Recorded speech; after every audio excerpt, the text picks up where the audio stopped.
단타요? 단타 저 되게 잘 칩니다. 단타를 제가 많이 따보기도 했고 이러도 봤어요. 저는 심지어 이제 차트 분석도 잘합니다. 차트도 이제 여러 가지 패턴 분석이라는 것도 있고요. 보조 지표들을 활용한 기법들도 있습니다. 그리고 이제 단타 칠 때는 가장 중요한 게 지지 구간과 저항 구간만 본인이 잘 예측해내고 손절 구간과 익절 구간을 자기가 계획한 대로 잘 지키면 됩니다. 근데 비트코인을 산다? 그거는 죽자는 거지. 근데 그런 사람의 비트코인 투자는 실패할 수밖에 없어요. 대표님 코인 사셨어요? 요즘에 금리 인하 때문에 난리던데. 코인? 조금 샀어요. 조금. 뭐 사셨어요? 예전에는 잡코인 많이 샀는데 지금은 그냥 비트코인 샀어요. 내가 비트코인 한때 많았을 때 5개 있었어요. 정말 쌀 때 원금 잃어가면서 팔아먹었지. 그럼 이제 질문은 그거잖아. 왜 또 다시 샀냐. 제가 산 이유는요, 멍청해서 산 게 아니라 그런 거 아세요? 혹시 그 매몰 비용이라고 아세요? 이미 입은 손실이, 이게 확정 손실이라고 그러죠. 그럼 그 손실을 사실 잊어버리고 다시 제로 베이스에서 현재 관점으로 생각할 수 있어야 돼요. 예를 들어 비트코인 제가 다시 살 때 억울하죠. 예전에 제가 엄청 싸게 팔았는데 이 가격에 다시 산다고? 사실 이런 분들이 많을 거예요. 저처럼. 그런 분들은 다시 사기가 어려워요. 차라리 한 번도 안 사본 사람이 지금 막 오 하고는 살 수는 있는데, 지금 제가 비트코인을 산 이유는 너무 간단합니다. 여윳돈이 있어서요. 아 진짜예요. 그때는 제가 왜 투자를 실패했냐면 여윳돈이 없을 때 투자를 했어요. 안 되면 큰일 난다. 이거 무조건 돼야 된다.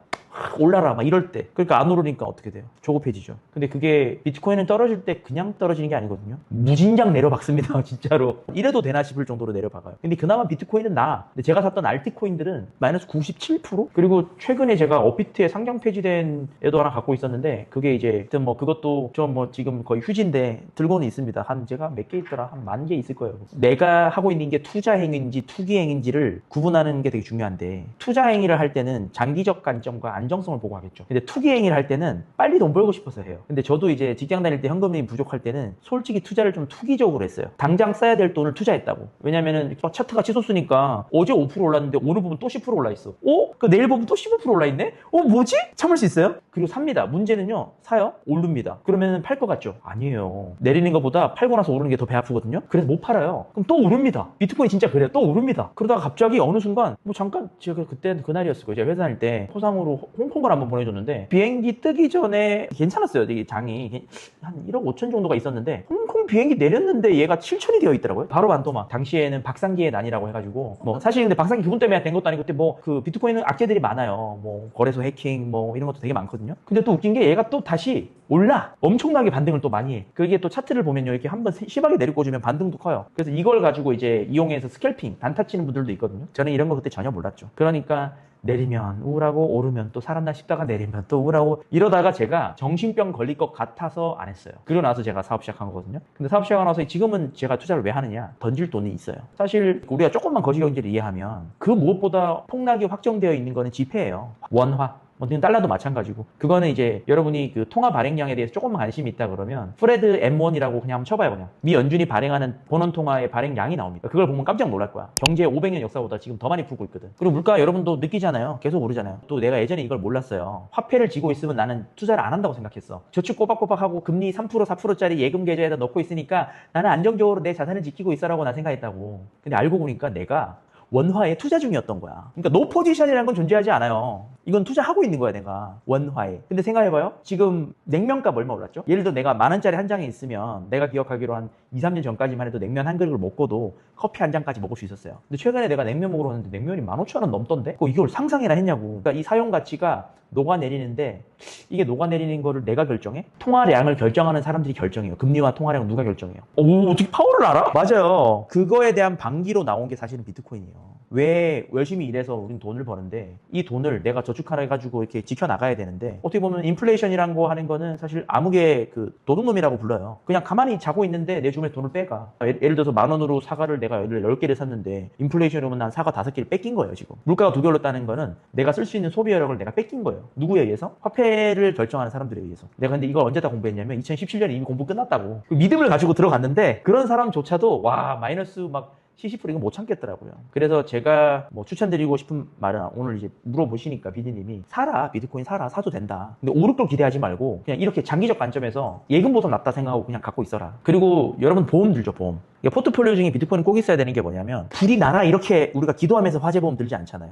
그런데 지금 우리 경제 현실은 조금 화폐 신용이 아슬아슬한 시대예요. 화폐라고 하는 국가 신용 자체가 아슬아슬해요. 이런 거 좀 관심을 좀 가져야 돼요. 열심히 일만 하고 돈은 엉뚱한 놈들이 빼가. 그래서 제가 비트코인은 왜 이걸 보험이라고 설명하냐면 물론 나도 화폐 가치가 지켜지길 원하는 쪽이에요. 그런데 우리가 경제에서 가장 대비해야 될 게 혹시 들어봤어요? 하이퍼 인플레라고. 베네수엘라, 아르헨티나 막 이런 데서 막 물가가 막 500배, 700배, 1000배 들어봤어요? 그래서 거기는 지폐를 연료로 써요. 이걸 태워서 차라리 겨울에 땔감 대신에 쓰고요. 지폐로 똥 닦아요. 휴지보다 싸니까. 물론 우리나라 정도 되는 경제 규모의 국가에서는 올 확률이 별로 없죠. 그리고 우리나라는 경제적으로 미국과 밀접하기 때문에. 하지만 지금 풀어놓은 화폐 발행량만 봐도 장기적으로 물가를 이렇게 통제하기란 굉장히 어렵다는 거를 우리가 알고 있기 때문에 우리가 벌어들인 소득을 무언가로 자꾸 바꿀 수밖에 없는 숙제를 사실 글로벌한 모든 인구가 다 갖고 있는 거예요. 근데 여기서 가장 중요한 건 뭐냐면 그것은 반드시 잉여여야 돼요. 남는 거여야 돼요. 근데 투자의 대가 워렌 버핏이 그런 얘기를 했죠. 한 달도 내가 이걸 갖고 있을 수 없다면 하루도 갖고 있지 마라. 막 이런 얘기를 했었어요. 근데 주식 거래하시는 분들 1년 소유하시면 별로 없는 거 알아요? 1년도 소유 잘 안 해요. 그냥 조금 오르면 오 올랐다고 혹 팔아버리고 뭐 내리면 오 더 떨어질 것 같다고 손절 확 쳐버리고. 근데 이게 말이 쉽지 잉여가 아닌 사람한테는 굉장히 어려워요.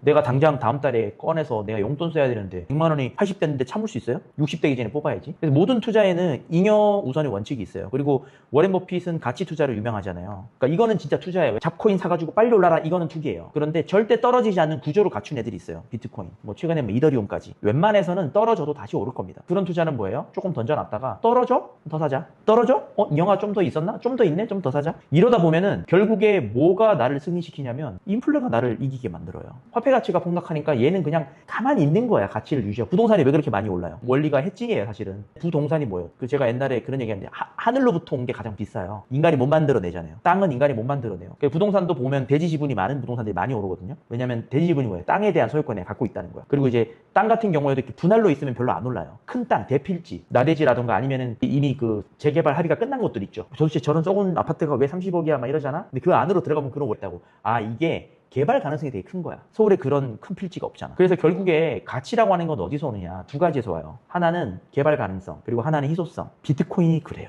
비트코인이 일단 첫 번째는 확장 가능성이 많죠. 송금하거나 뭐 이럴 때도, 그리고 뭐 상속할 때도, 국제 송금도 그때 금방 할 수 있잖아요. 그러니까 여러 가지 확장성이 되게 많으면서도 얘를 만들려고 하면은 항상 전력 소모라는 걸 해줘야 돼요. 발행량이 정해져 있고 희소성이 있어요. 이거 사실 이거를 누가 계획했는지 모르겠지만 굉장히 섬세하게 잘 기획된 화폐다. 그러면은 경제활동하면서 투자를 잘하려면 뭘 잘해야 돼요? 잉여가 많아야 돼요. 근데 그 잉여라는 게 내가 매달 쓰고도 돈이 남아야 돼요. 그러려면 결국 뭘 잘해야 돼요? 일을 잘해야 돼요. 결론은 일을 잘해야 돼요. 이게 내가 그 얘기 했잖아요. 사업가의 마지막은 결국엔 투자로 갈 수밖에 없어요. 돈이라는 거는 버는 거 키우는 것도 중요한데 결국에는 내가 지키는 게 중요하거든요. 그렇지 않으면 돈은 쉽게 사라져요. 그러니까 지키기 위해서라도 일을 잘해야 돼요. 저는 뭐든지 순서가 되게 중요하다고 생각해요. 그러니까 우리가 보통 보면 막 급하게 가려고 하는 분들이 그런 게 되게 많아요. 계속 옆이랑 비교하고. 근데 사실 이 투자를 잘하는 방법도 결국에는 자신한테 주목해야 돼요. 자신한테 주목해서 자신한테 있는 가장 가치 있고 효율적인 것들로 남들과 비교할 필요도 없어요. 왜냐하면 잉여라고 하는 거는 사람마다 정해져 있어요. 어떤 사람은 이미 한 10억을 벌 수 있는 역량과 재능과 에너지와 환경과 운을 타고났어. 이런 사람은 잉여가 많겠죠. 근데 그렇지 않아도 돼요. 왜냐하면 다 각자 개인마다 자신의 최적화를 위해 싸우면 돼요. 근데 최적화된 자신을 발견한 사람이 진짜 드물거든요. 최적화란 뭐냐면 내가 할 수 있는 바 최대의 나의 가치 실현을 완성한 사람. 난 그게 너무 궁금해요. 난 10년 뒤에 내가 얼마나 최적화되어 있을지가 궁금하다고. 그걸 향해서 사는 거지 옆 사람이랑 비교하는 게 아니라. 그러다 보면은 지금보다 또 잉여가 늘겠죠. 그럼 그 잉여를 가지고 내가 뭐 비트코인을 사던 주식을 사던 뭐 아니 부동산을 사던 확실한 건 그 무엇을 사도 장기적으로 시간을 열면 내가 정말 뭐 잡주라든가 잡코인이라든가 이상한 투기적인 부동산 분양권이라든가 이런 것들을 투자하지 않는 이상 그냥 무조건 시간이 승리를 줍니다. 중요한 건 이 승리를 내가 맛볼 만한 체력이 뭐예요? 그게 잉여라고요. 그래서 항상 내가 잉여가 부족하다면 두 가지 중에 하나죠. 하나는 소득을 늘리는 거. 이거는 엄청 본인 개발을 해야 되죠. 이게 어렵다 그러면 당장 할 수 있는 게 있어요. 안 쓰는 거야. 그래서 예전에 엄청 유명한 투자자들이 다 그런 얘기 하죠. 너네가 이거 하나 사 먹을 때 참고 그걸로 주식을 사라. 커피 한 잔 참고 주식 사라. 근데 그건 맞는 말이긴 해요. 근데 그게 소비를 줄이는 것만으로는 유의미한 투자 수익을 주진 않아. 확실한 건 압도적인 소득을 늘려야 돼요. 단타요. 단타 저 되게 잘 칩니다. 단타를 제가 많이 따보기도 했고 이러도 봤어요. 저는 심지어 이제 차트 분석도 잘합니다. 차트도 이제 여러 가지 패턴 분석이라는 것도 있고요. 보조 지표들을 활용한 기법들도 있습니다. 그리고 단타 칠 때는 가장 중요한 게 지지 구간과 저항 구간만 본인이 잘 예측해내고 손절 구간과 익절 구간을 자기가 계획한 대로 잘 지키면 됩니다. 근데 제가 이걸 하다가 그만한 게 뭐냐면요. 이게 일단 너무 낭비적이고 소모적이에요. 물론 이제 이걸로만 계속해서 먹고 사는 분들이 있는데 이게 게임이 그렇잖아요. 우리가 가위바위보도 우리가 연구하면 잘할 수 있는 거 알아요? 가위바위보 연구하면 잘할 수 있어요. 왜냐면 상대가 있기 때문이에요. 상대에게는 심리가 있죠. 단타도요, 상대가 있는 게임이거든요. 그 상대가 뭐냐면 대중 심리라고 하는 상대예요. 그리고 스캘퍼들이 그 저항 구간, 이 지지 구간을 보고 걔네들도 매매를 하기 때문에 대중 심리에 의해서 차트가 그려집니다. 근데 문제는 뭐냐면요. 그 사람이 정말 신이 아닌 이상 무조건 몇 번은 집니다. 그랬을 경우에 너무 다 잃을 수도 있고. 그리고 이게 도박이죠. 사실 도박이죠. 합법적 도박이잖아요. 그렇게 되면 이게 박살납니다. 도파민. 이 회로가 박살나요. 그래서 정상 생활이 안 됩니다. 그러니까 나의 역량을 개발해서 뭐 이렇게 뭐 잉여를 만든다든가, 그러니까 투기적으로 들어가는 건 빨리 손절쳐야 돼요. 예를 들어 막 이슈로 움직이는 것들이 있죠. 아니면은 코인도 개 잡주라고 불러요. 그게 아니라 뭐 비트코인, 이더리움 막 이런 것들 있잖아요. 그러니까 이미 구조적으로 좀 장기적 전망은 괜찮은데 차트가 크게 움직이는 애들은 떨어지면 더 사야죠. 잉여가 있으면. 근데 만약에 내가 지금 당장 내 현금이 없어. 생활비가 없어. 당장 내가 대출 갚아야 되는데 이자 내고 있는데 근데 비트코인을 산다? 그거는 죽자는 거지. 근데 그런 사람의 비트코인 투자는 실패할 수밖에 없어요. 없어도 되는 돈 가지고 하는 게 투자예요. 근데 부동산도 그래요. 그런 얘기 하죠. 갭 투자하라고. 근데 그 갭 투자란 말이 존재해서는 안 되는 말이라니까. 진짜 제발 그 교육을 멈추세요. 부동산 우리 잘 하시는 분들. 그 리스크가 있을 거 아니에요. 대출이라고 하는. 그 누구한테 넘기는 거예요? 전세 세입자한테 넘기는 거예요. 실제로 예전에 저희 같이 일했던 직원이 전세 사기를 당했는데 그 집주인이 무슨 뭐 99년생? 00년생 막 이랬어요. 그 사람이 뭘 알고 했을까요? 유튜브에서 가르친 거야. 그렇게 안 해도 된다고. 근데 금리가 오르고 조금만 부동산 시장이 이렇게 되니까 역전세라 그러죠. 전세값보다 매매값이 내려오니까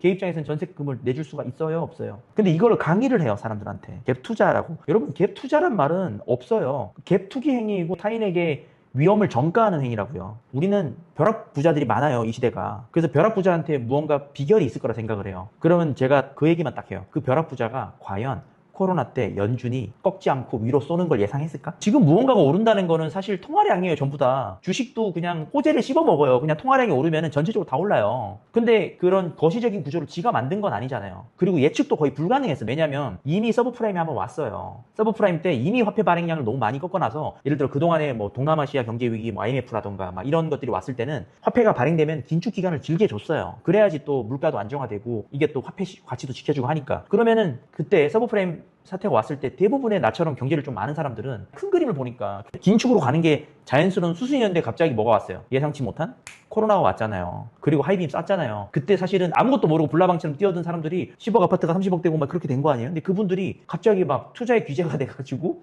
갭 투자하라고 그러고 자기네들이 갭 투자 성공했다고? 지금 갭 투자하면 진짜 죽어요. 그러니까 항상 생각하세요. 지금 시기는 다릅니다. 물론 또 여기서 또 미쳐가지고 미 연준이 또 다시 한번 하이빔 뭐 코로나 아닌 다른 이유를 만들어서 할 수는 있겠죠. 근데 그걸 여러분이 예측할 수 있냐고요.